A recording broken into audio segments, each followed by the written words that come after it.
jua-jua, kakak abang sekalian. Dan saya diberi kesempatan untuk bisa berbagi. Jadi kita sama-sama belajar, berbagi, serta juga mungkin saling menginformasikan yang mungkin update dari perkembangan komunitas atau jemaat masing-masing yang bisa juga saling membangun. Termasuk untuk saya pribadi bisa mendapatkan informasi dalam rangka memetakan juga gerakan membina anak dan remaja terkait dengan isu lingkungan di jemaat khususnya GBKP di Klasis Jakarta Kalimantan. Dan saat ini saya akan share screen. Saya akan mengawalnya dengan ini ya. Oke. Ya, ini agak sedikit mungkin agak sedikit membosankan karena sifatnya konseptual di awal, tapi kita perlu landasan teologis sebelum kita berbicara tentang apa yang harus kita lakukan dalam bentuk kreativitas kita atau hal-hal yang inovatif dalam pembinaan kita terhadap anak dan remaja di lingkungan gereja. Yang pertama, seperti disampaikan juga tadi para pendeta di awal tentang konsep ciptaan Allah ini yang sangat baik, amat baik gitu ya. Jadi kita akan melihat bahwa semua ciptaan yang Tuhan adakan ini ada dalam saling ketergantungan, interdependensi. Artinya semua yang diciptakan ini adalah baik. Dalam bahasa Ibrani-nya tov, yang berarti baik, bermanfaat, menyenangkan. Dan dari situ semua ada dalam persekutuan bersama Allah, berelasi gitu ya. Bumi ini, alam ciptaan Tuhan ini menjadi sakramen juga, menjadi sakramentum Allah, di mana kehadiran Allah di awal ya, ini artinya sebelum bumi dirusak dan seterusnya itu adalah tanda kehadiran Allah dan relasi Allah dengan ciptaannya. Dan di dalam situasi tadi, perspektif yang harus dibangun adalah bahwa manusia itu bukan sebagai yang selama ini digadang-gadang sebagai pemilik atau yang otoritatif terhadap seluruh ciptaan yang Tuhan berikan. Bahkan sering digunakan oleh beragam agama, manusia itu adalah makhluk yang paling mulia gitu. Seolah yang lain itu biasa saja dan di bawah kita. Dan alhasil perspektif demikian, melihat yang lain adalah bentuknya adalah pemenuhan atau objek untuk pemenuhan kebutuhan yang paling mulia itu. Sementara kita berpikir dengan perspektif di awal tadi, kesemaklukan dan interdependensi atau saling tergantungan, manusia tidak dapat hidup tanpa alam, dan alam sendiri juga membutuhkan manusia sebagai bagian dari cycle atau rantai kehidupan yang ada di dunia ini. Dan Tuhan sendiri sejak awal memberi mandat supaya manusia mengupayakan pemeliharaan dan untuk pemenuhan semuanya dalam kecukupan. Dan mandat itu tidak hilang sampai sekarang, sekalipun manusia jatuh dalam dosa. Nah, di dalam ini saya akan lebih cepat-cepat saja di bagian awal. Kalau kita melihat bahwa dalam kehidupan bergereja, pandangan keutuhan ciptaan atau kesemaklukan tadi, itu juga ditekankan dalam satu teologi yang sebagai contoh ya, itu teologi tanah, ya, yang dikembangkan di beberapa kampus, sekolah tinggi teologia, dan juga akademisi tentunya, baik untuk kepentingan akademik maupun juga karya-karya populer. Teologi tanah ini menekankan bahwa apa yang telah Tuhan ciptakan itu dalam kemanfaatannya.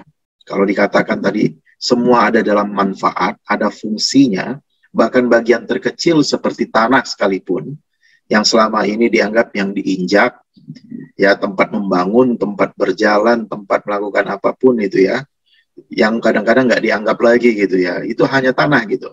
Sementara kalau kita lihat dalam Alkitab sendiri ya, tanah itu juga menggambarkan keberfungsiannya dan bagian dari kehadiran Allah sendiri. Kalau kita lihat di dalam Kejadian 1:11-12, tanah itu menghasilkan sesuatu, menumbuhkan sesuatu. Media yang membuat adanya makanan, adanya sumber pangan untuk makhluk hidup, entah itu manusia maupun juga hewan dan lainnya, adalah tanah, dan tanpanya itu tidak mungkin terjadi. Bahkan manusia sendiri juga ada dalam kesemaklukan dengan tanah itu. Terbentuk dari tanah dan kembali akan menjadi tanah lagi. Itu di Kejadian 1 ayat 31, terus juga di Kejadian 2 ayat 7 dan 19. Sehingga dalam keberadaan ini, tanah itu bukan sebagai sesuatu yang ya begitu saja, biasa saja, adanya seperti itu, tetapi juga harus dilihat bahwa dari tanah ini, jika tidak adanya cara pandang dan juga perlakuan terhadap tanah dengan baik, maka tanah dapat rusak dan tidak akan menghasilkan sesuatu yang baik pula. Bahkan di zaman sekarang, karena kesulitan uang, tanah itu dianggap mudah dan jadi jalan keluar untuk dijual sana-sini. Dan tak heran di berbagai tempat di daerah-daerah yang masih banyak tanahnya, yang kemudian dijual ke para pemilik modal untuk perkebunan atau konsesi, itu dilakukan karena tidak melihat tanah itu menjadi bagian dari sesuatu yang penting dalam kehidupan ini. Identitas dirinya sekaligus juga pemberian dari Tuhan yang seharusnya diupayakan dan diperlakukan tidak dengan sembarangan atau dengan mudahnya. Yang akhirnya pada akhirnya kalau jual beli dan semuanya yang beruntut pada pengrusakan dan kehilangan tempat untuk hidup, itu yang kemudian akan juga merusak kesejahteraan hidup itu sendiri. Karena apalah artinya nilai uang itu jika sekali pakai atau dalam 1 tahun pakai habis, namun tanah itu kemudian tidak bisa kita upayakan lagi karena sudah menjadi milik orang. Nah, tanah sendiri di dalam Mazmur, Kejadian, dalam Imamat dan Ulangan ditunjukkan juga sebagai indikator atau penanda koreksi atas relasi manusia dan Allah. Jika manusia berelasi dengan Allah dengan baik, ada dalam ketaatan, takut akan Tuhan, menjalankan kehendak Tuhan, maka di dalam pasal-pasal yang disebutkan di sini, tanah itu menghasilkan sesuatu yang baik. Tanah itu membuat manusia sejahtera, makhluk di atasnya sejahtera. Namun jika tidak, ya dalam perjanjian lama secara khusus ada Allah yang marah ya, dan kemarahan Allah terhadap manusia yang tegar tengkuk, tidak mau taat kepadanya, salah satunya adalah mendatangkan kesulitan untuk pangan.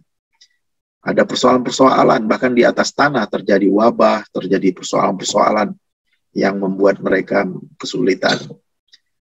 Nah, dalam sesuatu yang lebih lanjut, jika tadi masing-masing telah diciptakan Tuhan itu memiliki fungsi, kemanfaatan, dan ada semuanya itu untuk menjadi penanda kehadiran Allah juga, relasi Allah dan ciptaannya. Sayangnya manusia itu karena ketamakannya, kerakusannya, dan bahkan ingin seperti Allah, ia jatuh dalam dosa, merusak hubungan ya antara manusia dan Allah, sehingga beragam persoalan yang berat terjadi di tanah dan di atasnya, dan bahkan di seluruh alam ciptaan Tuhan ini. Dan Tuhan sendiri pernah mendatangkan air bah, ya, namun dengan peristiwa air bah itu sebenarnya bukan sebagai hanya semata kemarahan Allah, tetapi juga inisiatif penyelamatan Allah agar tatanan dunia ini pulih kembali terlepas dari dosa-dosa. Dan perlakuannya kemudian adalah restorasi, pembaruan cara perlakuan terhadap alam ini akan lebih baik. Walaupun pada akhirnya ternyata tidak berubah juga. Sekalipun sudah ada perjanjian dengan keluarga Nuh dan keturunannya, namun perlakuan pengerusakan, eksploitasi terhadap alam terus berjalan. Bahkan dalam realitas krisis lingkungan hidup saat ini, dosa berlanjut, ya, dan bukti-buktinya sudah tercatat secara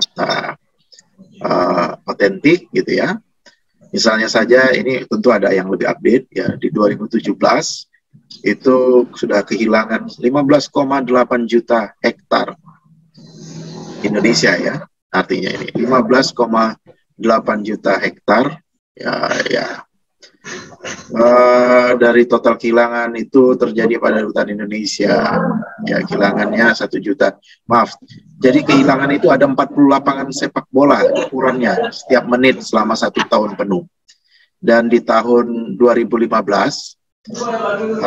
kebakaran hutan itu lebih dari 2 juta hektar, dan itu berkontribusi terhadap masalah perubahan iklim.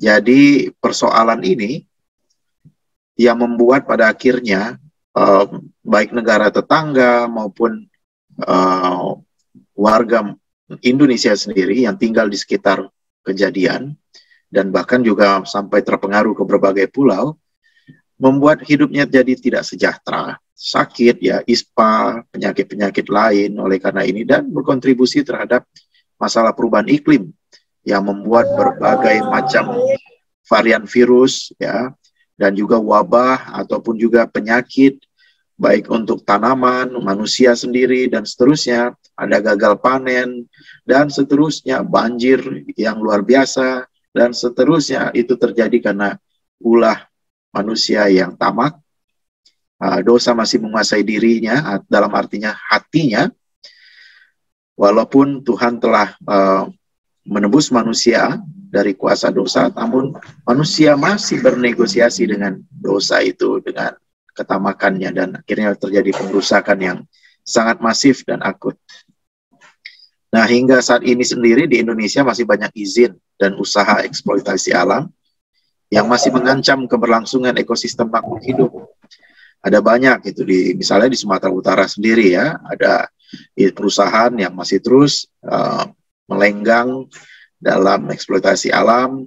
Lalu juga di beberapa tempat, dan yang baru-baru ini juga lagi viral, Save Sangihe gitu ya.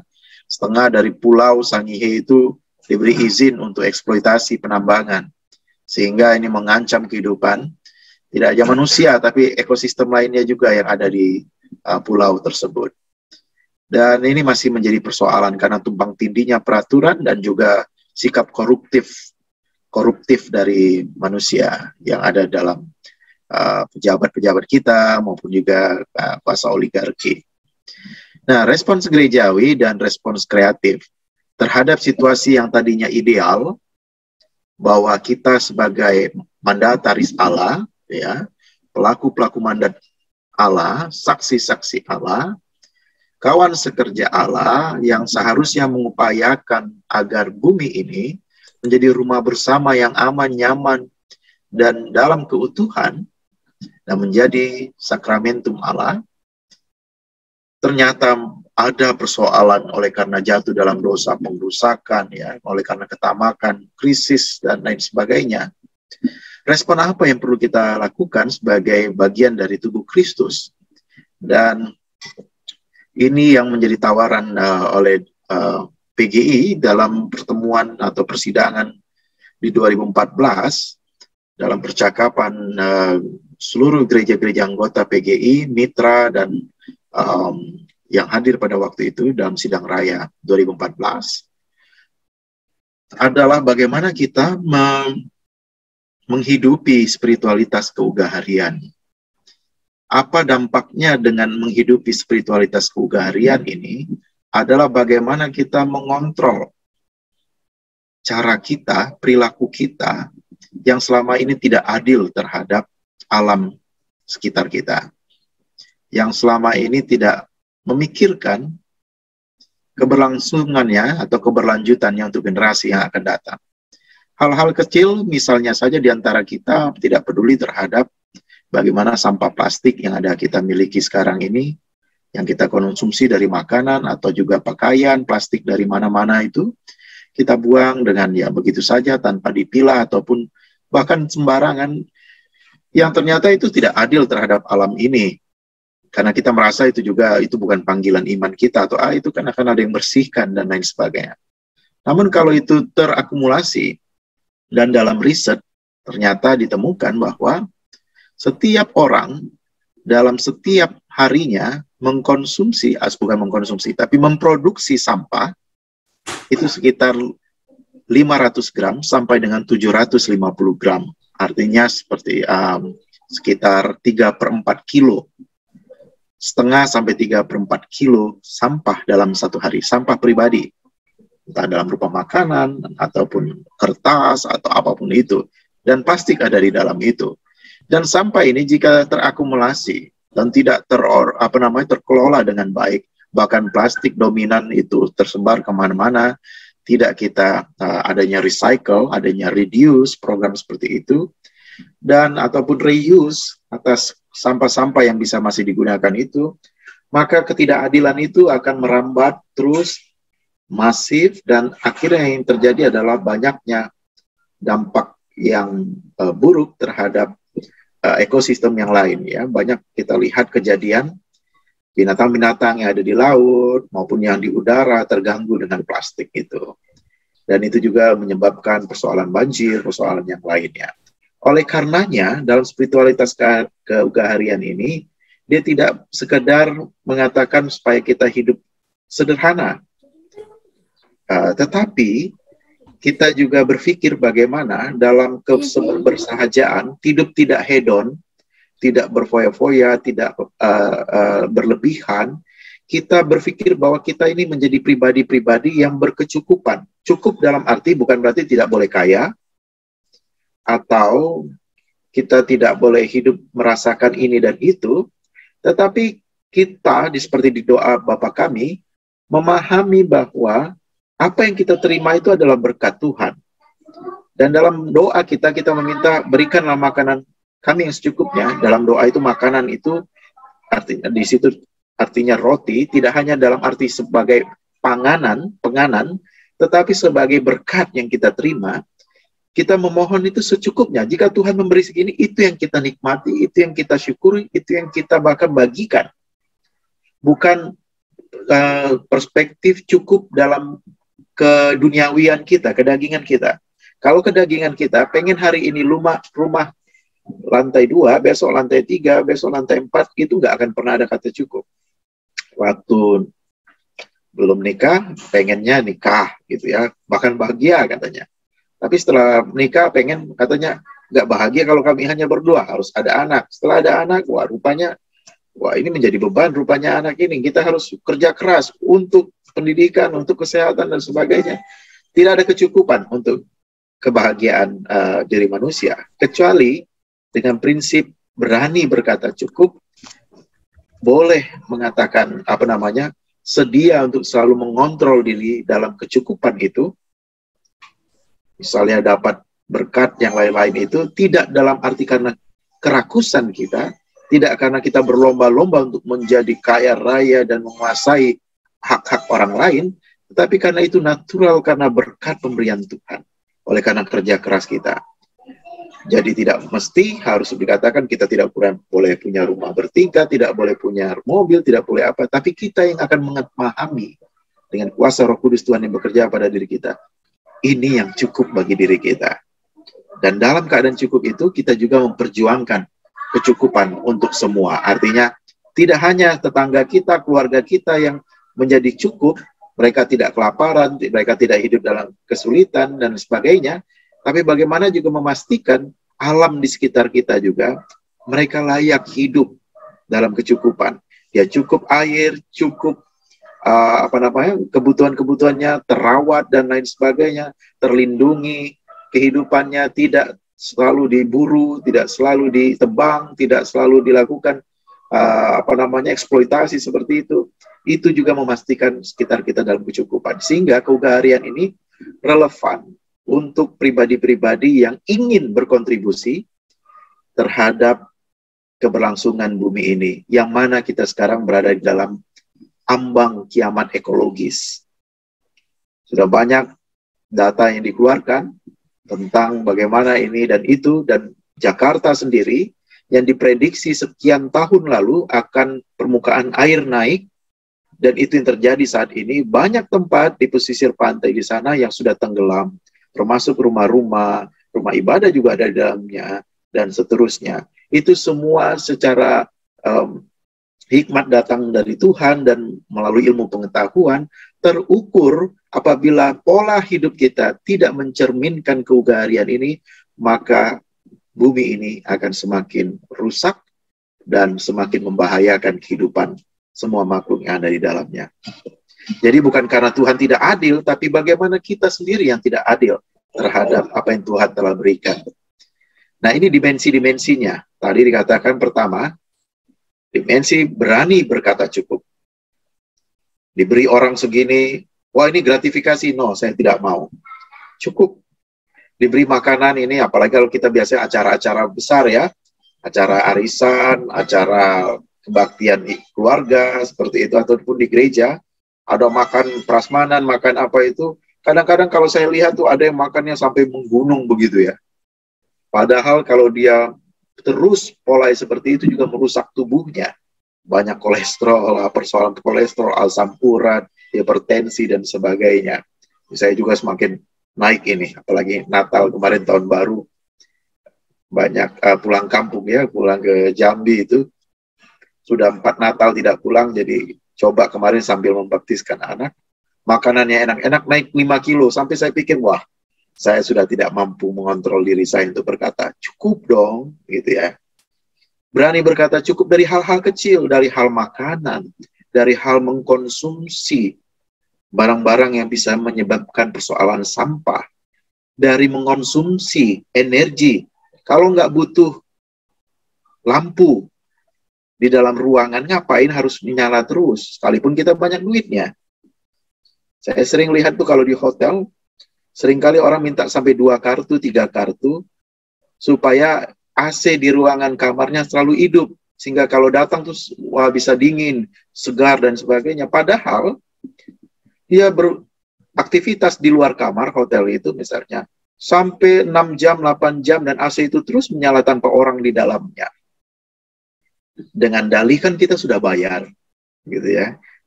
Kenapa enggak? Tapi sadarilah bahwa energi itu akan berkurang, bahkan menghilang, dan itu juga mengancam kehidupan kita. Karena akan berlomba-lomba orang akan mencari energi, dan bisa terjadi konflik ke depan. Konflik secara vertikal maupun dia konflik secara horizontal, hanya untuk pemenuhan energi itu. Dan juga bagian-bagian lain tentunya. Ya, energi itu juga terkait bahan bakar, dan juga yang lainnya. Nah, yang kedua, kesediaan berbagi. Kita tidak hanya mengatakan bahwa diri kita cukup, tapi kita juga berbagi dengan sesama kita. Berbagi dengan makhluk ciptaan yang lainnya. Sayang dengan apa-apa yang sudah Tuhan jadikan di tengah kita, untuk bagaimana juga menjadi bagian yang bisa menghidupi mereka. Lalu berjuang untuk sistem yang adil. Keugaharian ini bukan contoh spiritualitas pengecut yang hanya berpikir ke dalam untuk kontrol diri, tapi juga untuk menyatakan diri, menyatakan keadilan bagi ciptaan Tuhan yang lainnya, agar tidak terjadi ketidakadilan ekologis. Dan keadilan itu harus dimulai dari cara kita berpikir. Mulai dari kita berpikir, maka tindakan kita akan menjadi adil. Tapi sebaliknya, jika tidak dimulai dari pikiran itu sendiri, maka semuanya akan menjadi seremoni, akan menjadi satu yang istilahnya apa ya, kamuflase, hanya untuk dilihat sesaat, dan pada akhirnya kita akan jenuh, kita akan bosan, karena tidak dimulai dari hati dan pikiran kita yang berpikir dan merasakan keadilan itu. Lanjut, nah ini di PGI sendiri, respon gerejawinya itu membangun program Gereja Sahabat Alam berbasiskan dengan spiritualitas keugaharian itu. Ada banyak yang sudah kita lakukan dengan kerjasama dengan beragam organisasi, ya, ini di beragam daerah juga. Dan juga di masa pandemi ini juga kita lakukan edukasi, pembinaan secara online, oleh karena tidak bisa dapat bertemu secara langsung. Itu dengan program Gereja Sahabat Alam, itu ada Green School, kita lakukan. Bahkan PGI sekarang menjadi salah satu yang menjadi leader, ya, leading sektor di dalam gerakan lintas iman, lintas lembaga pendidikan, lembaga peduli lingkungan, dalam satu platform bernama Interfaith Rainforest Initiative. Jadi gerakan untuk hutan tropis Indonesia, dan PGI sebagai ketuanya saat ini, ketua presidiumnya. Ini kita kembangkan dalam rangka kita menjadi berkat bagi yang lain, tidak hanya untuk komunitas kita, karena bicara tentang lingkungan ini tanggung jawab bukan tanggung jawab kita semata, kelompok kita, tapi bagaimana semua berkolaborasi untuk bersama-sama menyatakan kehendak Tuhan agar bumi yang telah Tuhan ciptakan amat baik tadi boleh terus terestorasi, membaik dan menjadi berkat bagi generasi selanjutnya. Dan di situ nama Tuhan dimuliakan. Nah, bagi anak-anak sendiri dan remaja, penanaman cinta terhadap alam itu sangat penting. Mengapa demikian? Para pelaku pengrusakan ini, ya dari beberapa orang yang ada di dalam perusahaan, saya sempat mewawancarai, dalam arti tidak secara formal bertanya, misalnya mereka yang menjadi misalnya pelaku-pelaku bisnis yang menurut hemat saya tidak memiliki kepekaan terhadap lingkungan ini, ya yang penting perusahaannya terus berhasil berlipat ganda produksi dan keuntungannya. Pada hematnya masa kanak-kanak mereka kurang terbekali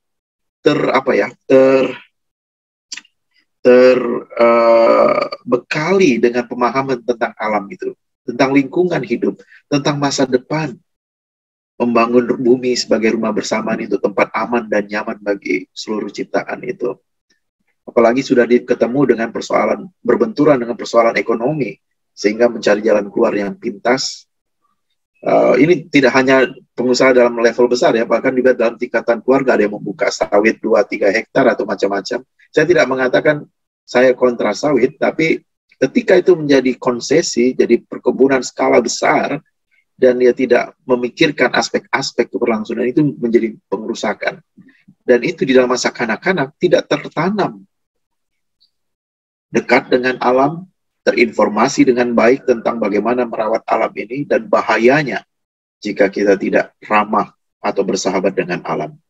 Dan kalau kita bandingkan dengan teori perkembangan kognitif dan afektif, umur dari 0 sampai dengan 12 tahun, dan juga ketika 12 tahun ke atas, artinya dari remaja menuju dewasa, itu terutama di fase pertama 0 sampai 12 tahun itu menjadi fase di mana betul-betul pembentukan karakter, pemahaman, wawasan, sensitivitas terhadap setiap objek ataupun subjek di sekitarnya, lalu juga dalam kerangka membangun memori-memori ya yang hadir di dalam alam bawah sadarnya ketika melakukan ini salah, terbangun moralitas antara berbuat ini salah atau berbuat ini baik begitu ya.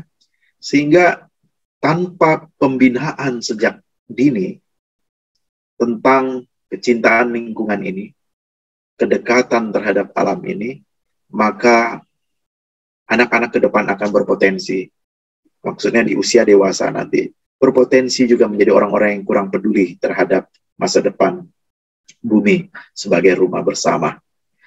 Nah, kita juga dari PGI juga lagi memikirkan bagaimana melalui beberapa platform interfaith untuk lingkungan hidup, menyiapkan kurikulum untuk anak sekolah minggu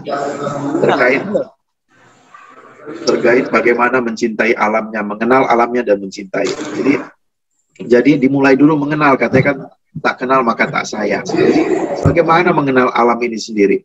Nah, kakak-kakak menjadi alternatif nanti, memaparkan kepada anak dan remaja itu, ini loh alam kita. Sekalipun mereka bisa mengakses itu melalui Google ataupun dunia maya, tapi keinginan mengakses itu tanpa adanya keinginan itu tidak akan ada button untuk search itu alam kita seperti apa. Jadi ada ruang-ruang dalam pembinaan kita menyatakan realitas alam kita, baik itu yang baik maupun itu yang dalam keadaan terpuruk sekarang ini, sehingga membangun sensitivitas itu, membangun memori mereka di dalam alam bawah sadarnya untuk paham atau mengenal, paham alamnya dan mencintai alamnya atau lingkungan hidup sekitarnya. Nah, ini kreativitasnya saya bisa ada berapa poin ya. itu harus dimulai dari wajah dan perilaku di gereja sendiri. Jadi kita, kakak-kakak nanti mengajar anak-anak atau remaja tentang kita harus hemat energi, kita harus peduli terhadap persoalan sampah, kita harus peduli terhadap lingkungan sekitar kita, penghijauan dan sebagainya. Tapi gereja kita tidak menampakkan itu amat sayang. Saya berikan ada lampiran dalam presentasi ini bagaimana bentuk gereja yang ramah alam itu, gereja sahabat alam atau eco church seperti itu. Ada berapa indikator-indikatornya atau perlakuan-perlakuan terhadap gedung gereja sendiri dan sekitarnya. Jadi itu harus muncul di dalam hal-hal yang fisik, yang kelihatan oleh anak dan remaja. Oh, ternyata gerejaku menggunakan solar panel gitu ya, panel surya misalnya. Oh, gerejaku ternyata melakukan pemilahan sampah. Oh, gerejaku ternyata menggunakan cross ventilation atau ventilasi yang yang membuat sirkulasi udara baik dan tidak hanya mengandalkan air conditioner, yang ternyata Frehonnya juga memberikan sumbangsih gitu ya, berkontribusi terhadap persoalan kebocoran atmosfer kita dan lain sebagainya. Penggunaan listrik, penggunaan air. Oh, gerejaku, dari itu setiap mereka ke gereja mereka melihat, belajar dari apa yang mereka lihat ya, daripada apa yang mereka dengar. Kalau dalam edukasi, aku dengar maka aku lupa, aku lihat maka aku ingat gitu ya, aku lakukan maka aku paham. Nah, ini tingkatan seperti itu harus kita lakukan. Jadi ajak juga anak-anak setelah melihat apa yang dilakukan di dalam gereja, itu juga harus diajak mereka, ayo bikin proyek kecil di rumah. Apakah kamu sudah bisa buat program reduce atau recycle, reuse ya, sampah-sampah itu. Atau satu hari kamu sudah, kalau dalam teori katanya sekitar 500 sampai 750 gram. Kamu hitung nggak dalam satu hari kamu keluarin apa? Bikin catatan kecil, ada diary-nya begitu. Aku hari ini berkontribusi, ada footprint-ku ya, terhadap persoalan lingkungan ini seperti apa begitu. Itu ada tabelnya, Bapak, kakak-kakak bisa search di Google misalnya ya. Tapi bisa dengan cara kreatif lainnya untuk membuat mereka juga paham bahwa persoalan-persoalan ini bagian dari kehidupannya, bagian dari imannya. Makanya tadi diajak untuk berpikir secara teologis dulu. Tuhan menginginkan kita sebagai anak-anak Tuhan bekerja sama untuk memelihara bumi ini, karena itulah panggilan kita. Kita diutus di tengah dunia ini. Jimmy Sormin ada di tengah-tengah Indonesia, Jakarta, dan berada di tengah-tengah kakak-kakak saat ini adalah salah satu agen atau pelaksana misi Tuhan untuk memelihara lingkungan itu. Dan dalam acara-acara kita juga tunjukkan di gereja kita, misalnya sudah zero plastik. Persidangan kita, pertemuan-pertemuan kita, ajak anak-anak untuk membawa tumbler, ajak anak-anak juga untuk peduli terhadap pengepakan, kemasan-kemasan plastik yang dikurangi dengan, ayo kita datang itu dengan kantong yang bisa dipakai berulang kali, ya, tidak sekali pakai, gitu ya. Jadi sekalipun tumblernya plastik bukan berarti tidak boleh dipakai, tapi bukan plastik yang demikian, tapi bukan plastik yang sekali pakai, kita pakai yang memang yang bisa diulang-ulang pakai sehingga tidak menjadi sampah. Bahkan yang sudah dipakai ulang-ulang itu bisa dipakai lagi untuk kepentingan yang lain. Nah, kita juga melakukan pemanfaatan media komunikasi. Jadi kakak-kakak dalam mengajar tentang ini, menurut hemat saya dalam observasi saya sejauh ini, menampakkan, memvisualisasikan keadaan alam kita, lingkungan kita, baik yang dalam keadaan yang ideal, yang bagus, yang tenang, indah, sejuk, asri, maupun yang dalam keadaan sampah menggunung, kebanjiran, dan sebagainya. Visualkan itu kepada anak-anak untuk membangun afeksinya. Sikap ia merasa, dan akhirnya menjadi empati dalam dirinya. Lalu kolaborasi dengan individu maupun organisasi di luar gereja untuk isu pemeliharaan lingkungan hidup. Dan upayakan anak-anak menjadi bagian dalam kerjasama itu, kolaborasi itu. Jadi kakak-kakak ada banyak lembaga-lembaga, baik yang swasta maupun dari pemerintah, yang memberikan kesempatan untuk bisa berkolaborasi untuk kerjasama-kerjasama terkait merawat lingkungan hidup. Jadi mereka punya perkembangan ilmunya, teknologinya yang bisa dikerjasamakan dengan gereja. Dan buatlah anak-anak menjadi bagian dari proyek itu. Dan yang terakhir, kita harus juga mempertemukan tentunya antara ibadah yang ritual dan yang aktual. Bagaimana kita memelihara lingkungan itu adalah aktualisasi dari ibadah kita atau ibadah yang aktual. Sementara kakak-kakak menyampaikan firman melalui renungan, pengajaran seperti itu pada anak dan remaja, itu dibungkus dengan aktivitas yang aktual itu, ibadah yang aktual itu. Misalnya saja dibuat hal-hal yang unik. Di hari satu kali, mungkin hari bumi, hari apa bertepatan dengan itu, sekali ibadah, ayo persembahannya nggak perlu bawa uang, bawa bibit ya, gitu ya, bibit tanaman untuk ditaruh di gereja jika lapangannya luas, halamannya luas, tanam bersama, atau tanam itu di tanah, di lingkungannya. Kalau dia rumahnya perkotaan misalnya, bisa taruh di tanaman sebagai tanaman pot. Yang penting bagaimana memunculkan sikap sensitif terhadap persoalan lingkungan itu dengan aksi-aksi. Ingat tadi, kalau aku dengar, aku lupa, apa yang saya sampaikan tentu pasti kakak-kakak juga akan lupa, gitu ya. Aku lihat maka aku ingat, aku lakukan maka aku paham, dan menjadi bagian dari gerakan itu. Ajak mereka melakukan itu. Misalnya setiap ulang tahun juga, persembahan syukurnya ke gereja nggak mesti harus itu. Bisa kalau daerah-daerah yang bagus, misalnya untuk klasik Kalimantan kan ada banyak tuh tanah-tanah gitu. Bisa ajak gerejanya juga membeli sebidang tanah, ya berapa hektar tanah gitu, untuk diselamatkan dari pusaran arus para pemodal yang ingin memiliki, mengupayakan eksploitasi seperti itu. Dan jadikan yang dikonservasi itu menjadi satu tempat pembinaan, satu tempat untuk bisa berkreasi, ada ekowisata di situ ya. Dan itu terjadi, ada beberapa gereja yang kita dorong untuk melakukan itu. Seperti di Riau, ada satu gereja yang sudah membeli berapa hektar tanah dan mau melakukan itu, dan bahkan mau bikin tempat pembinaan dan retreat di situ. Akan jadi hutan kota. Nah, itu bisa dikembangkan sekaligus mengajak anak-anak bagian dari itu. Dan selanjutnya ibadah padang untuk melihat, membuat mereka merasakan menyentuh daun, menyentuh batang, menyentuh rumput, mencium bau tanah, dan seterusnya itu membuat anak-anak kita, remaja kita itu menjadi bagian dari alam ini. Sehingga mereka boleh merasakan tidak hanya yang dikonsepkan itu yang diajarkan atau yang dibagikan oleh kakak-kakak, tapi mereka juga memahami, oh betapa luar biasanya karya Tuhan ini. Apa menjadi berkatnya bagi kehidupanku, dan aku pun harus menjadi berkat bagi ciptaan yang lainnya. Jadi bisa dikembangkan dengan beragam hal. Nah, ini lampirannya, nanti kakak-kakak bisa lihat, ini bisa dibagikan. Ya, ada ini ruangan alternatif, misalnya juga kayak itu. Ada gedung gereja yang bertemu 5 orang, tapi yang dipakai satu gedung gereja. Kenapa nggak bikin ruang-ruang kecil, misalnya ruang pertemuan serbaguna, tidak memakan energi dan ruangan yang besar, yang akan membuat kita lebih hemat terhadap energi itu.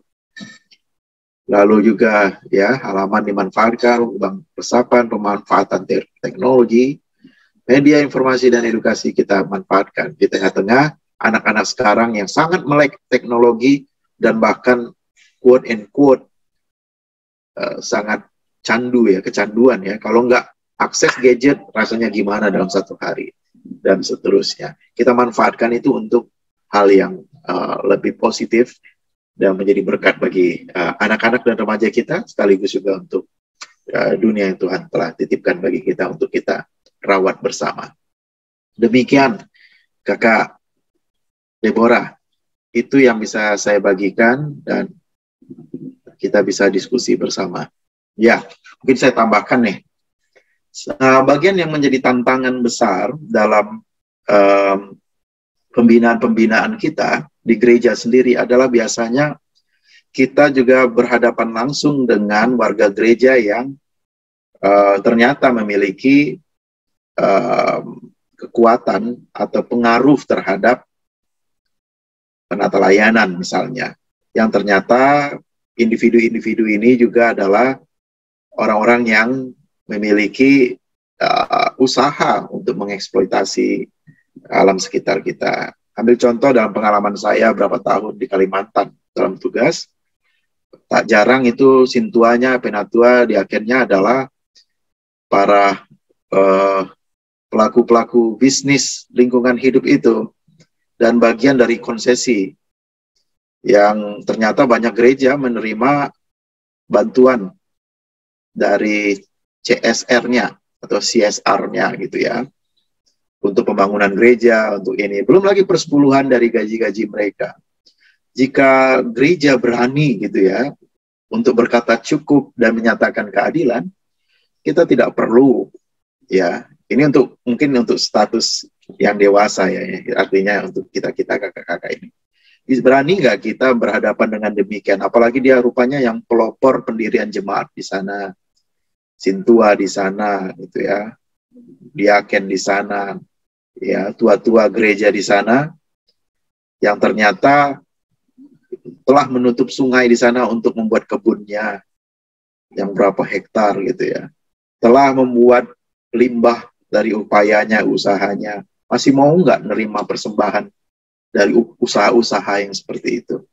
Atau CSR dari perusahaan-perusahaan besar yang ternyata notabene merusak lingkungan di sekitarnya. Apakah gereja masih mendiamkan itu? Saya waktu itu banyak berkonflik sebenarnya dengan warga jemaat terhadap situasi yang saya sampaikan ini. Namun kebenaran harus dinyatakan, sekaligus tentu dengan cara kasih, mendidik, dan seterusnya. Bahwa pada akhirnya belum terlalu banyak perubahan, kita amini bahwa Tuhan yang akan menggunakan Roh Kudus yang untuk mengubah hati mereka. Lambat laun dan kemudian itu membuat banyak, proyek saya dulu terhadap anak-anak dan remaja bisa dikatakan cukup berhasil untuk lingkungan hidup. Bahkan mereka juga membuat kebun sendiri, upaya beternak ikan sendiri, sudah dilibatkan di Kalimantan itu, dan bahkan mereka bisa mengatakan, wah itu jelek tuh perusahaan itu.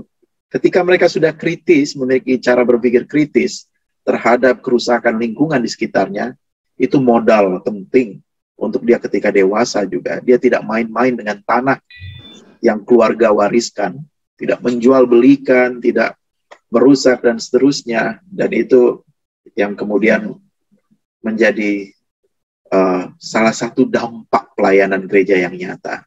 Bukan pada gedung gereja yang semakin bagus, persembahan yang semakin meningkat, tapi manusia-manusia terbangun sejak usia anak dan akhirnya di usia dewasa menjadi pribadi-pribadi yang menyatakan kebenaran dan menghadirkan damai sejahtera dalam bentuk keutuhan ciptaan di sekitarnya. Terima kasih banyak.